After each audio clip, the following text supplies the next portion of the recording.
A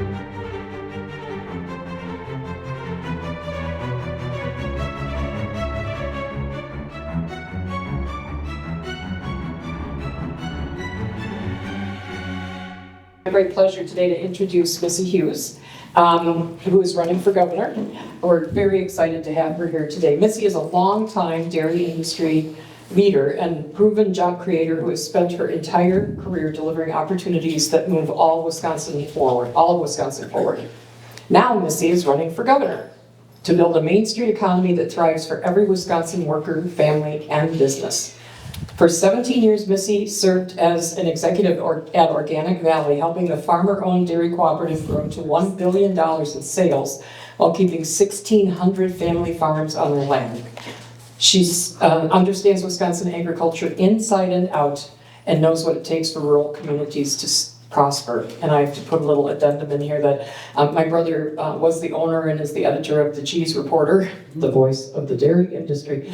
And he had such wonderful things to say about Missy and said, just like this says, that she knows the ag industry in this state like the back of her hand. In 2019, she was appointed by Governor Tony Evers as Secretary and CEO of Wisconsin's Economic Development Corporation, where she served until 2025. Under Missy's leadership, major companies like Milwaukee Tool, Microsoft, Eli Lilly, Kikkoman, and more committed to invest over $10 billion and create 4,500 good-paying jobs across the state of Wisconsin. Some of Missy's priorities as governor include working to create and foster higher wages that keep up with the cost of living, affordable, accessible childcare and healthcare, housing families can afford and count on, strong public schools that prepare every child for the future, and to defend our hard-earned rights. She currently lives in southwestern Wisconsin, just outside of Viroqua, with her husband Tripp, their dogs, 2 monkeys, and a flock of 70 sheep. Donkeys. Oh, donkeys. I'm gonna ask you about. I read monkeys and I'm like, ooh. That'd be so great. I still want to complain. What does the sheet say? It says donkey. It says donkey. My brain went monkeys. I'll analyze If you have a Freudian couch nearby, we could talk. She has run 8 marathons and grows beautiful dahlias. So, Missy, could you please tell us about a bit about yourself, your background, experience, and platform, and what has motivated you to run for governor? Thank you. Great. Thank you. Well, good afternoon, everybody, and thank you so much. Anne, you covered so much of my spiel. Thank you. Very technical word. Yes. But I'll give you just a little bit of the flavor of how my bio, I think, is preparing me to be governor and why I think the skills that I have I can offer to the state in continued public service. So, as Anne mentioned, I'm a mom of 3. My son Harry is here. He has a twin sister, and then we have a 3rd son. So I had 3 under the age of 2 as a working mom. I'm a lawyer by trade. And we came to southwestern Wisconsin to work for Organic Valley. My husband still works there and is responsible for consumer research and understanding, how people make their decisions around choosing different types of milk or different brands of milk. And we came because the moment I came to visit while we were thinking about moving here, I loved the driftless region. I loved how it smelled. I just was like, makes so much sense. And it was one of those days of, 90 degree, 95 degree weather, 99% humidity. It was like raining, in the middle of July. And Tripp was like, "What do you think?" And I was like, "I love it. Come on, let's go." So for 17 years, I worked for Organic Valley. When I started there, it was about 500 farmers, a couple hundred employees, but it was on a rocket ship of growth. And it was incredible to work so hard to be able to help farmers stay on their farms and pass them on to the next generation. So I would sit at the table with farmers who were faced with losing their farms because the milk check was up and down, everything costs were up and down, and they really had no stability and no future for how they could manage their farm and make a living and pass it on to the next generation. And we would work to bring them onto the truck, and I had the pleasure and the privilege of many times going and standing in a driveway while the Organic Valley truck showed up for the first time. And it was a moment of celebration to be able to experience that. And I had farmers turn and say, my farm is saved because I can now stay here. So it was incredibly, incredibly fulfilling work, but it wasn't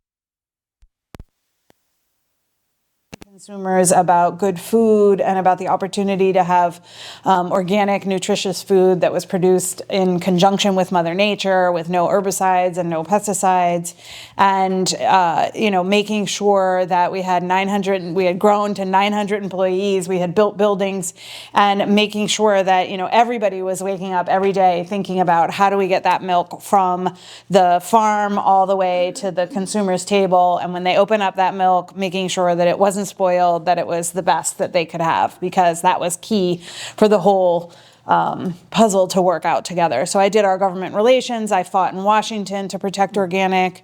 I was the president of the Organic Trade Association, helping to grow the whole industry.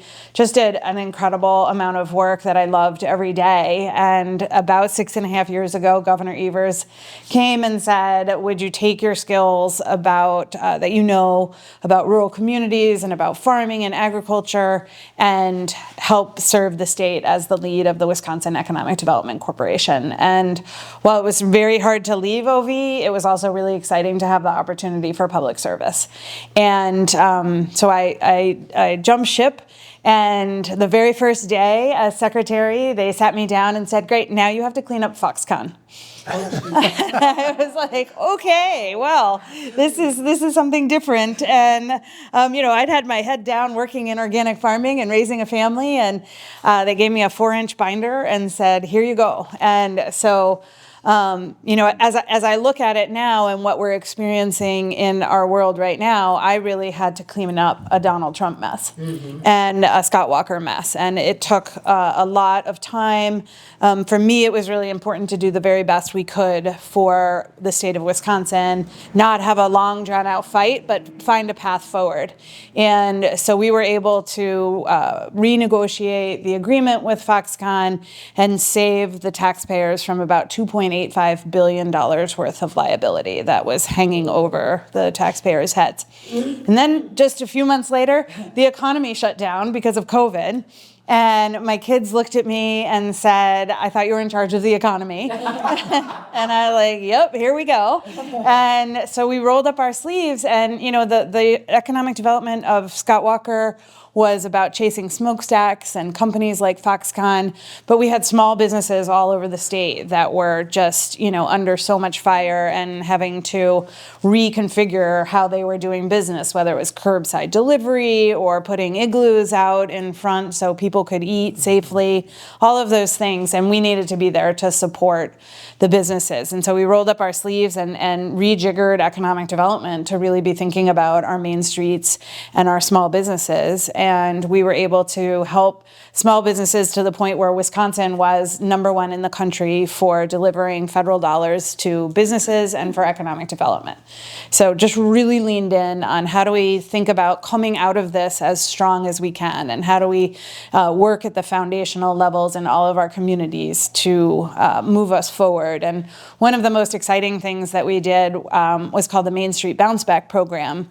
And that was a program where I looked around and realized, for our small businesses that had survived the pandemic, they had empty spaces on their main streets and vacant spaces. And so we created a program and said, for a small grant, you can go into that space and we will support you as a business going into that space. We had over 9,500 businesses in all 72 counties go into empty spaces. And these are programs that continue today. Communities have said, this was such a good program, we're going to do this ourselves in our own community. And so really just amazing to see people take their businesses from their their garages and their dining room tables and move them into Main Street. And one of the things I was most amazed to see was that over 70% of that was women-owned businesses. And a lot of it was just women, afraid to risk their family's savings, concerned about just making sure that they could stay steady, but seeing the opportunity and jumping at it. And it was really an incredible program and something that I would continue as governor, because I think it's incredibly important to be supporting our main streets and our small businesses. And I take validation that communities are continuing to do that. And coming from their own budgets and their own coffers to do that. But I think the state should be doing that across the board. So continue to work, for a period of time after the pandemic, and continue to bring investment to Wisconsin, as Ann mentioned, some of the bigger companies, but also working with underserved communities, working with our tribes to really make sure that everyone knew that they had the support of economic development and that we were working across the state to give everyone the opportunity to prosper. When Governor Evers decided not to run, and we were a few months into the Trump administration, I realized that my skills could really help the state during this really unpredictable time. That having a Democrat who understands the economy, who understands how to build the economy, who understands how Wisconsin's economy works, whether it's dairy or agriculture or manufacturing, these are skills that I had and that I felt really could help us again in that, how do we come out of this as strong as we can? And especially because when we do have the moment of no longer having a Trump administration, we will need to rebuild. We'll need to reinvest in things like research for Alzheimer's and our public schools and all of this work we're going to need to do to recover from what's happening. I want us to be on our strongest foot for that. And that means having good paying jobs. It means having a functioning healthcare system and our public schools fully funded. You can't build an economy without those things. And so we need to go back and rebuild those things. We need to do things like housing. We need to, continue to do the work of kind of recovering from this period of disinvestment that we've had with Republicans and with Donald Trump in charge. So that's why I'm running. It's relatively fundamental of just building a strong economy and making sure that people have the opportunity to prosper. And I feel like my skills are something that know how to do that. I really think on a long-term basis, having worked for farmers who are thinking generationally, that's the muscle I have. I don't think from election to election. I don't think in terms of politics. Although I worked in the public sector, I am really focused on making sure everybody has the chance to succeed. I've never run for office before, and I think that Wisconsin is really hungry for a fresh face that isn't just mired in the partisan politics. The example that we've seen in the last few days is a good example of how we see, that being a challenge that we need to move beyond for the state. Hello, good afternoon. So, these are the reasons that I'm running, and I'm excited about the opportunity to continue meeting folks all around the state. It is a crowded primary. I think one of us talked about that as I was coming in, and everybody has something to offer, but I think that my experience is singular in having both the public sector and the private sector experience, and being from rural Wisconsin, I can stand apart from the other candidates in this and offer something different to Wisconsin. And so that's what I'm doing, and that's what I'll keep doing. Very good. So thank you again for taking the time out of this beautiful day to come and sit and learn a little bit more about me. Yeah, it doesn't smell quite as good in Portage as it does in the driftwoods. But it'll do. It'll do. I know you have a nice farmer's market going. Yeah, and Thursdays. So just a little about what we're going to do here. So we've got some questions prepared for Missy. I'll be asking those questions, and then keep thinking about questions that you may have for her, because we'll open it up for questions from the floor more towards the end. And then hopefully we'll wrap up in time so that you all can have even more one-on-one time with Missy as things get done here before 3:30. So Missy, thank you, of course, for being here. You've talked a lot about several important issues that are facing Wisconsin. Do you want to pinpoint one particular one that is sort of top of mind for you, or in terms of the state, that you want to focus on to help people understand how you would address that particular issue with policies or proposals that you'd implement as governor? Well, I will first focus on something that I think is really holding Wisconsin back, which is our healthcare system and what people are experiencing right now with the increased premiums and deductibles hanging over their heads and feeling like you can't change your job because you might lose benefits. And we've looked very hard at this and decided that the best course of action is to expand Badger Care so that any Wisconsinite can buy into that. And that would be one of the first things that I would do, because, you know, as I'm talking with folks, I just had a conversation with a fellow who came in with signature pages the other day, and he no longer has insurance because they were making just enough to not be qualifying for the subsidies. And it had gone, the payments that they had had when he was employed were about $400 a month, which if you think that's $3,600 a year, to $25,000 a year. So just unsustainable, and now he's doesn't have insurance. And, you know, that's not a solution for anybody.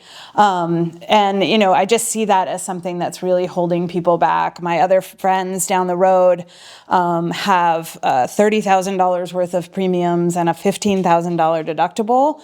And she owns a small business, a mental health care business in Viroqua, and could expand her business, could bring on another provider, could do things. But because so much of their resources are going into that, they feel like they have to, you know, be cautious about decisions that they're making. And so I think that's, you know, someplace that's really holding us back. And the second thing I think, and I mentioned it, is fully funding our public schools and making sure that our public schools are the very first choice for parents as they're thinking about what to do as their kids are entering into school.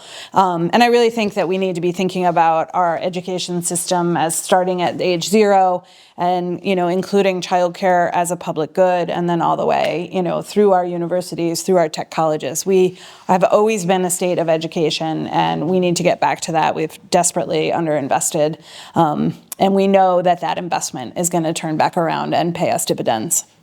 Excellent. Good. Thank you. Let's turn our attention to something a little more prosaic, perhaps, here.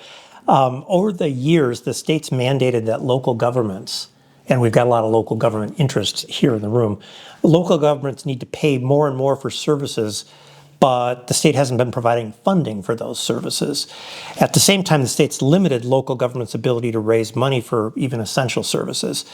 So what steps will you take to either return local control or provide funding that's needed for schools and roads and other local services without overburdening taxpayers? Well, the shared revenue formula that we have today is really, you know, similar to what we have happening with public school funding, a Frankenstein that has developed over the course of the last couple decades, and, you know, with different moves across legislation and the legislature to, you know, fix this over here and tweak this over here, and you end up, like I say, with this Frankenstein that is not functioning. And so we need to go back to the drawing board and understand the different needs of rural communities and urban communities, and get back to a place where we are able to have a shared revenue formula that addresses different needs and what needs to happen there. I also think, you know, coming from the economic development side of things, we need to be digging in and finding those opportunities to develop local economies and to support what's happening, because we can't be in a place where we're just turning to property taxes as the saving grace for when we need to provide services. And, you know, there's a community that I was working with that years ago had more of an industrial base, and 20% of their services of their budget was covered by residential property tax. Today, it's 80% is covered, and, you know, you can't get whatever that saying is, water out of a rock or something like that. You know, it's just not working.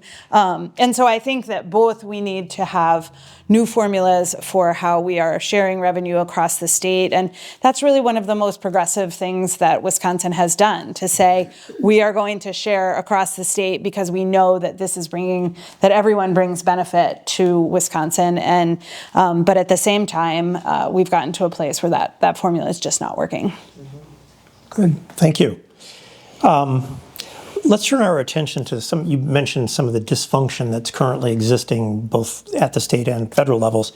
If elected, what steps would you take to kind of fix or address that dysfunction? And how would you help to ensure that constituents are genuinely represented in the decision-making process? I'm actually most excited about that opportunity as governor. It's something that I have done throughout my career, bringing people to the table and making sure that the voices that are represented there are heard, that people's priorities are acknowledged, and then you pile all the priorities into the table, and then you figure out, okay, how are we going to make this work? And we did it as representing farmers and working with farmers at Organic Valley. So the farmers own Organic Valley. They could have given themselves all of the profits, all of the money, but they recognized that the milk hauler who's coming onto their farm needs to be successful. The processing plant needs to be successful, and you can't charge the consumers too much because then they won't buy your milk. So it's understanding that full value chain and all the different priorities and working with that. And like I said, that's the muscle that I've built. I have worked with Republicans over the course of the last 6 years in all different districts.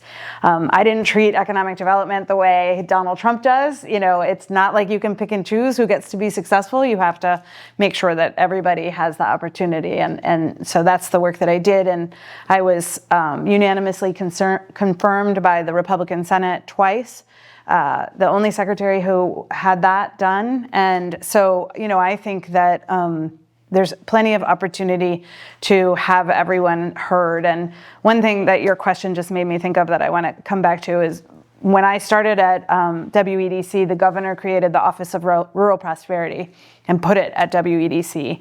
And we had a blue ribbon commission on rural prosperity. And as we talked about how to put people into that Blue Ribbon Commission, these commissions are politicos, and you pick we want to make sure this happens and this happens. What I said, coming from a rural community, I want to have what would look like community leaders around the table.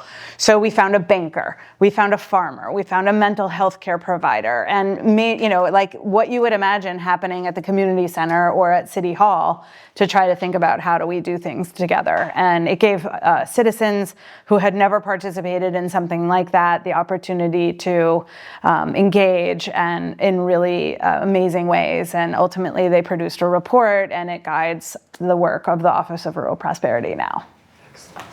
Very good, very good. Speaking of rural issues, one of the things that's emerging across the state in both very rural areas, like parts of Columbia County and also in small towns, is the sort of hidden development of data centers. You knew that one was coming, right? It took longer than it usually does. I thought I'd give you some time to warm up just a little bit. So in the spring, the state legislature had 4 bills that were presented. I don't think any of them made it all the way through. No. But one that was presented was the idea of a moratorium statewide to slow the development of data centers until more study can be done, more knowledge can be put in place, and legislation can maybe be addressed as well. Your thoughts, please. Yeah.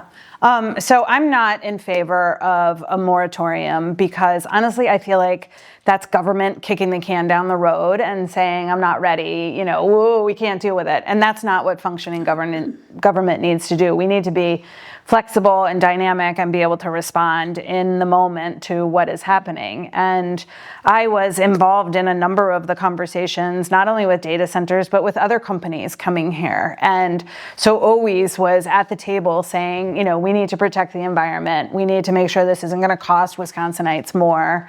And we need to make sure if you need energy, how can we do this with renewable energy? How can we get unions involved? All of those conversations were happening. And I would have loved to have had legislation like the legislation that was proposed, putting the kind of the guardrails on for this development, because then I could have put it on the table and said, this is what Wisconsinites have said is table stakes.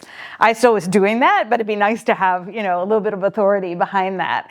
I always looked for companies companies that wanted to be partners with Wisconsin, who recognize they're here for the long haul. You know, when you have facilities built, a factory built or something like that, people are, you know, this is a long-term gig. And so you got to make sure these are good partners. And I'll give you the example of Kikkoman, which is a company, soy sauce.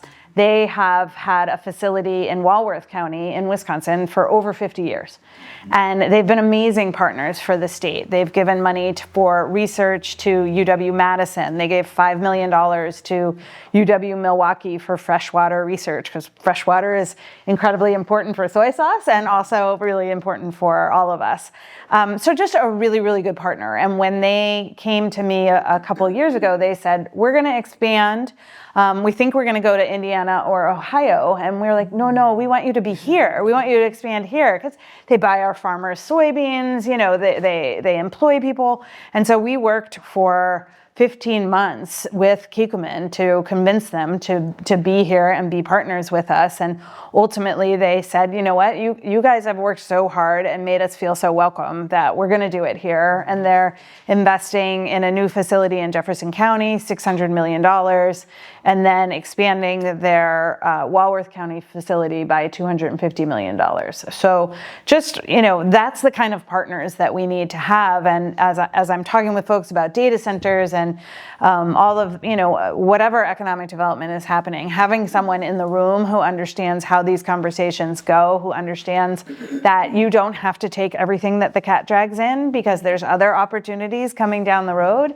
And, you know, there were plenty of things that came across our desks at WEDC where we said, yeah, we're not going to chase this. This isn't right for Wisconsin. But opportunities like Kikkoman and Eli Lilly, we're like, yeah, we're gonna try and make those things happen here in the state, because those are, you know, blue chip companies that we want to have as partners. Yeah. Very good. Thank you. Speaking of legislation, the state Assembly and Senate just had a little runaround with the governor in terms of funding and use of the state monies in the coffers to refund public schools and to make some other investments in people across the state. Where did you fall, or where do you fall on that whole conversation that went on between the Republican leaders and Governor Evers? Yeah, I was really disappointed with how that all went down. Mm-hmm. You know, knowing that as a leader, Governor Evers has done tremendous work for the state, and watching for the 6 of his 8 years that I watched what he was doing. He was fighting every day for Wisconsinites, and especially for Wisconsin's children. And so when the deal, you know, the deal was announced, which was, believe it or not, Monday. Yeah. You know, what I want our representatives to do is to take a beat and say, okay, let's look at this. You know, I appreciate that the 3 of you had a conversation about this. I'm glad to look at it and see what you came up with. Mm-hmm. But instead, the political responses were, this is a backroom deal. This is lame ducks, which, you know, I just think is like outrageous to call Tony Evers at this point, after all 50 years of service for the state. So ultimately, you know, whether it's a good deal or not, I'm more upset about the reaction and how that just became like just a political mess, and exactly why people hate government right now, exactly why, you know, people look at me and are like, why are you doing this? You know, as a leader, I think we have a responsibility, and, you know, I consider all the senators and all the assembly people and all the other candidates to be leaders and want to be leaders.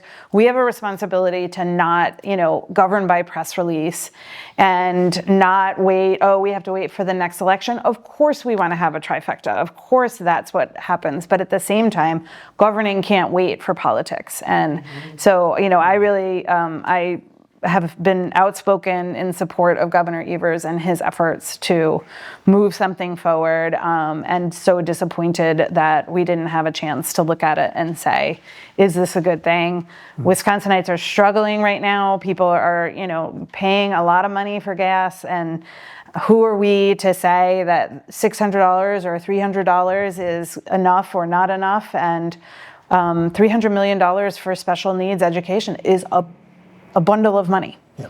And desperately needed. So we should have looked at it. We should have had good conversations about it rather than calling it gimmicks and bribes and just all the name calling. It just makes me bonkers. All right, thank you for that.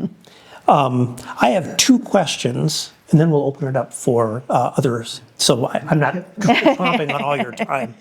But we are trying to be fair with regard to the questions that the other candidates got, so that it's a relatively fair comparison, I guess. They didn't get that question because that hadn't they happened didn't. that week. No, they didn't. That's true. That was a That's all bonus right. one just for you. I got you. Voting rights are at issue. That's been in the news since before the April forum that we held. How will you and your administration protect voting rights in Wisconsin and ensure that any attempts by the federal government to interfere in Wisconsin will be mitigated? Yeah. Before I became secretary, I worked in Viroqua on some of the elections, and to see how respected every ballot is, and to see how the mostly ladies working there were, taking care of everything and the double checking and all of that that's happening. I find it so offensive, these, talk of fraud and talk of all of that. We have an incredibly strong system with the decentralized system that we have. And, it's crazy that the person who's running on the Republican side, Tom Tiffany, thinks that there was election fraud and didn't vote to certify the 2020 elections when he was in Congress. We cannot have someone who has such disrespect for our elections in the governor's seat next November.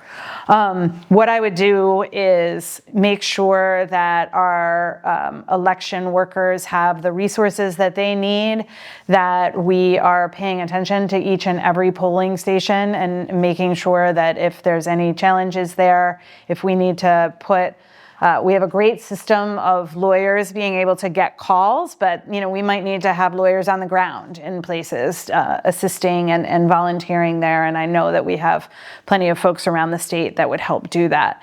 I would not turn over our voter rolls to the federal government. But I think, in the big picture, when Donald Trump puts out things about interfering with our election, he's actually already impinging on our rights, because electing is our power. And there is no universe where they are taking that away. And when folks say, are you worried he's going to interfere with the elections? I'm like, only if we let him.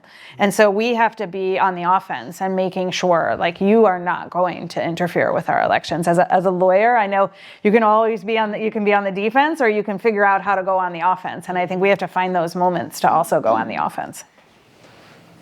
Very good, thank you. Last question, and then we'll open it up for others.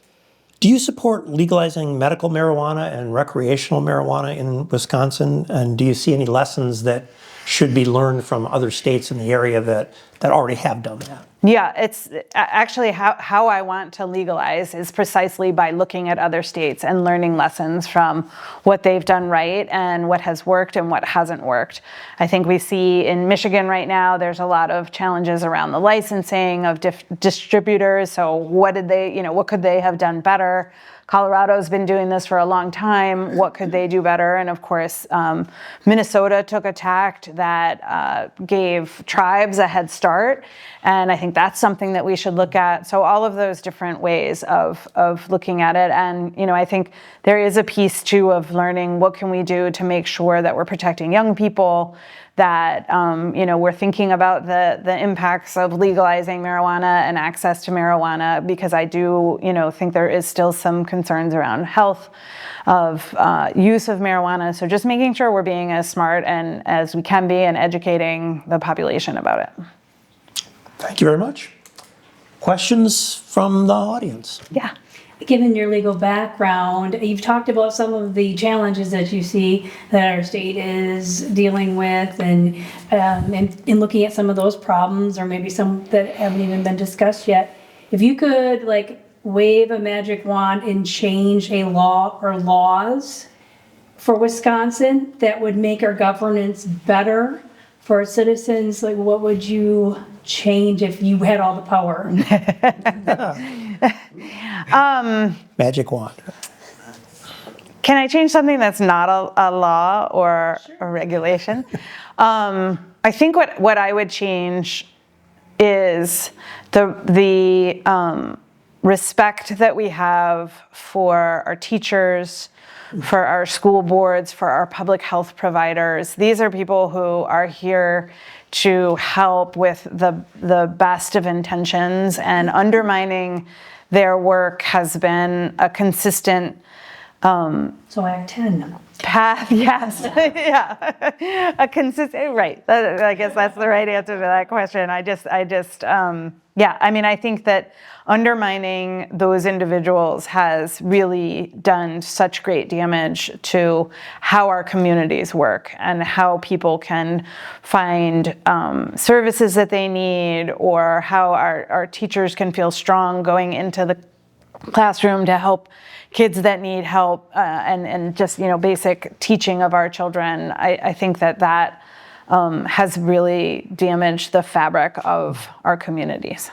I just finished up serving 6 years as the mayor in Lodi and was elected right at the beginning of the pandemic. First, I want to thank you. The Main Street Bounce Back program was phenomenal, and the work you did to get us through COVID and recovering from COVID, I can't thank you enough. It had a huge impact in our community, so Thank that you. was amazing work. One of the things we ran into is we have some larger businesses in Lodi that have been the fabric of our community, and then they were sold and bought out by venture capital or private equity or whatever you want to call it. And they really aren't part of our community anymore. And I can think of one in particular I called numerous times as mayor and was never able to get an appointment with the president of that company. They used to sponsor a lot of events in the Lodi, for youth soccer and baseball and all of that stuff. What are your thoughts about private equity investment in communities, and how can we help to educate them about what it means to be part of the community? I was really struck by your conversation about companies that want to be here and want to be part of Wisconsin. Yeah, and I think that when you have any kind of an absentee owner, whether it's private equity or otherwise, you're going to see that pullback from community investment. I was just down in Monroe talking with the Greene County Executive Economic Development about how they've seen some of the companies just not investing back into the communities. And at Organic Valley, that was always kind of an issue because farmers were all around the country, right? And for our community, we wanted to invest, and you work that out, but it's really a challenge. And I think that one thing that we can do to help with that issue is to really deeply think about succession.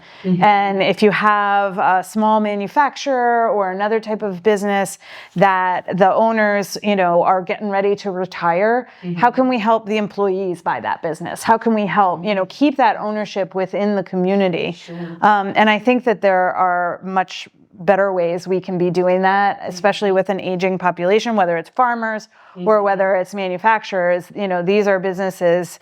If you drive out, you're going to see a shed on the side of the road. There's maybe 25 or 30 employees there. Sure. And making sure that business stays in place. And then the larger businesses, I think there's always going to be a cycle. And so, making sure that as that cycle happens, like what you were doing was amazing. I would reach out to businesses and welcome them to the state and try and create those connections. And, I think that's just work we have to keep doing. May I ask a follow-up, please? Go ahead. John, you were with WEDC. Sorry, I'm sitting here making up. You were with WEDC, and most counties have an economic development council, and with Columbia County had one. It ceased to exist probably in 23, I think. And I will say, as mayor of a community, it was very, very frustrating. And thanks to levy limits and things, our county board doesn't really have the resources to get one started. Any suggestions? That was such a key component to help steer interested businesses to our communities for economic development, and now that kind of middle entity advocating for our county is gone. Any suggestions about how we could get a CCEDC recreated here? Yeah, as we were coming in, I was thinking about Portage and thinking about that that moment of, we don't have the workforce, we don't have the housing, we don't have the childcare, we don't want any more businesses here. We can't do it. And I think the challenge is when you have business leaders, which is great, in your community, and they're like, I don't have workforce, don't go attract that business. I think that you start to see that conflict, and then all of a sudden decisions are made where you get rid of economic development. But, I think economic development is always trying to look over the horizon and think about, how do we help prepare our businesses now? Like AI is a great example of how do we help our businesses be prepared for the future and show value to the businesses that are here, because we see that coming. Like we did that at WEDC. How do we see AI coming? We're not going to be able to get around it. So how can we help businesses be ready for it, and also maybe attract businesses that know about it and that can help with that? I think, again, that's a cycle where hopefully Columbia County will come back around and say, okay, we need economic development.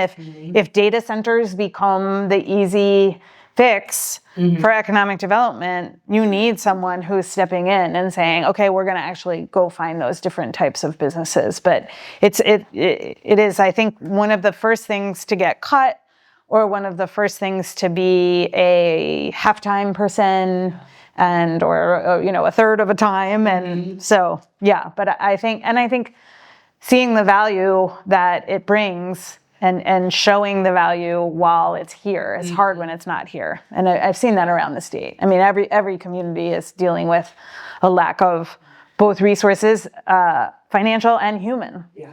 Yeah. Thank you. I appreciate it. Yeah, thank you. What other questions do you have? Go ahead. So I'm a big solar supporter. Gary. When I was out, Gary. So talking to people, as they're putting, Eastern Columbia County is getting a lot of solar farms and so on. They really hate the idea that we're taking up prime farmland for that, rather than putting it on parking lots. So if you were governor, could you institute some type of program, or do you see the need where, people could actually do that and require businesses, when they put up a huge building, that they actually put solar panels up on the roof rather than just not? Yeah, that was one of the most, I think, frustrating moments for me as secretary. We were just about to launch what's called the Solar for All program, which would have been putting solar on homes and help businesses do that. We were just about to fund the green bank, which helps with financing for those things. Those were both going to happen at WEDC, and all of those resources got pulled back by the Trump administration. And so definitely, looking to find the resources for that. I also think, we need to have a conversation about the farmland being used for solar. I just had just as an aside, I had a conversation with a farmer who's in Oregon, and he is a sheep farmer. So that's why I was talking to him. And he had a dream. I'll just share the story. He had a dream as a young 5-year-old or 6-year-old to have 10,000 sheep. And he's now going to have that dream come true, and on 25,000 acres with solar on those acres, which sounds like a bonkers amount of solar, but his thing is, I'm going to have my sheep grazing, I'm going to help with endangered species, I'm going to help return prairie grasses, I'm going to have biodiversity and pollinators. Like, I know we think about prime farmland, but can we think about it differently? Can we think about it in terms that do help regenerate our environment? And, corn and soy, I know we need them, but maybe having some of that environmental benefit is something we need to consider too. That's fantastic. And the resultant help with climate change and things like that. Like we have to make these decisions and find these balances. Anne, you had a question. Yeah. Hi, Missy. Hi. I'm Danker. I don't know if you remember me. I worked with Trip for many years when I was with Fountain Med. Yes, thank you. Yeah. I thought your face looked familiar. I know, right? Yeah. So I don't know if anyone asked Margot's question, but Margot always is big on how is your campaign organized and what are you doing in your campaign to break through this mass of candidates because it's people aren't hearing about it. Yeah. We are, we have a pretty lean, but good team. Got my son Harry on the team here. And doing, everything we can, social media, boosting social media and being out and about and meeting folks. The reality is, no one has really been paying attention to this race. And, whether it's someone who is more well-known or not, folks still really aren't paying that much attention. The last poll had 65% of people undecided. And so my work is to get out and share my message. The great thing for me is as I go into communities, folks already know about the work that I've done at WEDC. So it's making that connection of like, oh, yeah, I get that. That's great. I don't have skeletons that I need to explain. I don't have old races I need to explain. Like I can just, share who I am and what my vision is for the state. And that's, people really are understanding that and resonating with that. The Organic Valley story is something that everyone can grab onto and say, oh, more often than not, someone is like, I've got OV in my fridge. And so I think that gives folks something to grab onto and connect with. And we're just, working as hard as we can to be out and meeting people. And, I'm excited that folks are paying attention and getting engaged with it now. So we have the opportunity to really share the message. We have time for another question if anybody's got one. I have just one question on that line as it's fabulous that CoCo Dems is able to present these candidates, but if I'm not retired and I'm working 5 days a week in Madison and driving back and forth, I would be that person who has no idea who the candidates are and how, I know when the election is, but I wonder how to better, without questioning a ton of money, be able to distinguish yourself or educate people who are working all day or For sure. in, school all day or something. How you present yourself to people who are not retired and have a Thursday afternoon. Yeah. Well, we have lots of events that are not at 2:00 on Thursday afternoon, and trying to be places on the weekends and places in the evenings. Online is terrific, to have a chance. So many people, we had a forum right at the kind of the beginning of the year, the Main Street Alliance forum, that many people have gone back and watched. And, I can't imagine watching anything more boring, but lots of people have.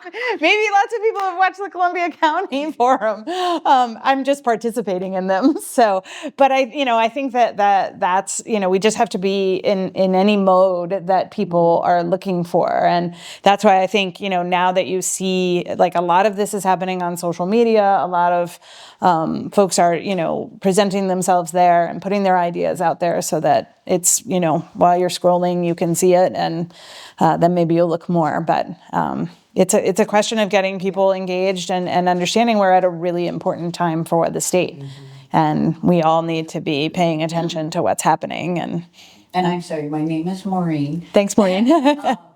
I am mostly asking because as I tell people that I've been to the forum in April and then hearing you today, they're like, oh, I just don't even know where to start. Yeah. And so I want to be able to say, well, you should, and going online is one thing. But,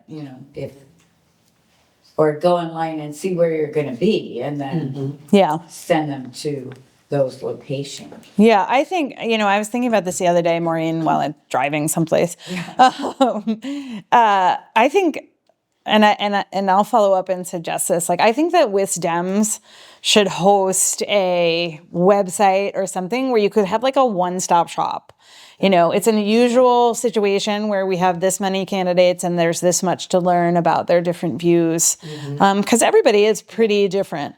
And, this like, oh, I have to go here to hear Missy and there, and, each website, I think, is asking a lot of people at this stage of the game. And if we want to include more, how can we make it super easy to learn? And I was thinking that I'll follow up and see if there's any plans for that. Yeah. Bill, how many views did we have of the Gubernatorial Forum? 250. Okay. It's not Yeah, nothing. I was It's not going to nothing. just add real quick, the communications team that Ann runs here for the CoCo Dems does have an Instagram, a Blue Sky, lots of stuff on YouTube. There's a blog point, there's a TikTok. So there's lots of ways for the people that couldn't be here today to be able to see what's going on. And if you're not already liking and following, it's a good idea to do that. And while you're liking and following the CoCo Dems, follow Missy for There you go. WI. Yeah, and we've got all the gubernatorial campaigns linked on our Instagram account, and I think on our Facebook account too. Great. So, I do have another question. I'm going to pull executive authority. yeah, well, this is the chair. So, We have had occasion to do some work in the area of CAFOs, especially large CAFOs. Yep. We had a farm expansion that was approved by a township that went from about 1,200 or 1,700 animal units up over 6,000. It led me to listen in on the hearing from Pierce County on an expansion of Ridge Breeze, something like that, where they too were going from about 1,700 up to 6,500 head. And one of the things that I noticed in doing some reading on it and some research was that there were actually some grants through the governmental units where that expanded dairy is located for their expansion. And so it led me to think a little bit about, okay, so if there are economic incentives to expand to over 6,000 head of cattle, how does that affect a small farmer? And are there grant programs or other types of programs that support the viability of small farms and family farms? The challenge you bring up is something that has been very, very frustrating to me, both doing government affairs for Organic Valley and then in my time in the state government. There's a mindset that all farmers and all farms should be treated the same, and you can't pick winners and losers. Okay. And so, to me, that's kind of the same as saying you should only have one type of program for big businesses and one type, and that applies to everybody, which doesn't work when you're, talking about a business that might employ 1,000 people versus employ 10 people. And so I would seek to really rethink that and to be able to say, small farms bring benefits in this way. Big farms are important for, making sure we are feeding everybody and they have their own roles. What do we do? What does each need? How can we support each? So, if you think about like that, those big farms, they're going to need to have a completely different system for managing their manure. So how can we bring research out of UW-Madison and make sure that they're using the most up-to-date, most highly useful and technological solutions for manure management? A small farm might need a hub to be able to deliver their products and have everything brought together and then distributed out of there. So these are different solutions for different sizes, and it doesn't mean that you're picking winners and losers. It means you're being as smart as you can, and you're overcoming the politics of, you're favoring or you're doing this. Like if I'm getting accused of favoring small farms when I'm governor, I'm winning. So I'm okay with that. we want to give you the last word for this group here, and as well as the immense online following that we have. But we have a pretty good online following. If you could leave this group with one thought that you want to have that resonate in their minds about the Missy Hughes campaign, what would that be? It would really be that I'm seeking to move the state forward. And I see so many opportunities all around the state in different regions for exciting things that will make Wisconsinites' lives better, will make our kids want to stay here and raise their families here. And I got into this race because I'm so optimistic about the future of the state. And there's so much that we've already invested in our schools and our universities and our tech colleges that we can leverage, that we can work with our businesses to just continue to solve problems for people and to make their lives better. So I'm incredibly optimistic. I come from a place of like, let's go win, let's go do more, and let's grow the state. And that's what I want to bring, that kind of optimism and energy moving forward. That means working in ways where you're not calling names, you're not acting super political, you're allowing somebody else to come to a ribbon cutting with you because you don't need all the glory. That's what Wisconsin wants. They just like, can't we make things work and for the better? And that's what I want to do. Great. Very good. Thank you so much for being here today. Thank you so much. I really appreciate it. Can you stay around for a little bit just to chat with people one-on-one without cameras going and stuff? Yeah, for sure. We are collecting signatures. So if you haven't signed, it helps everybody get on the ballot. I know it feels like a choice, but we just need to, we have a great slate of candidates. And if everyone can get on the ballot, and we have a deep bench and that's great. But we should have everybody on the ballot so that we can make those choices. So if you can do that, that would be great. And if you need any more information about how to be a part of the campaign or support, that's at missyforgovernor.com.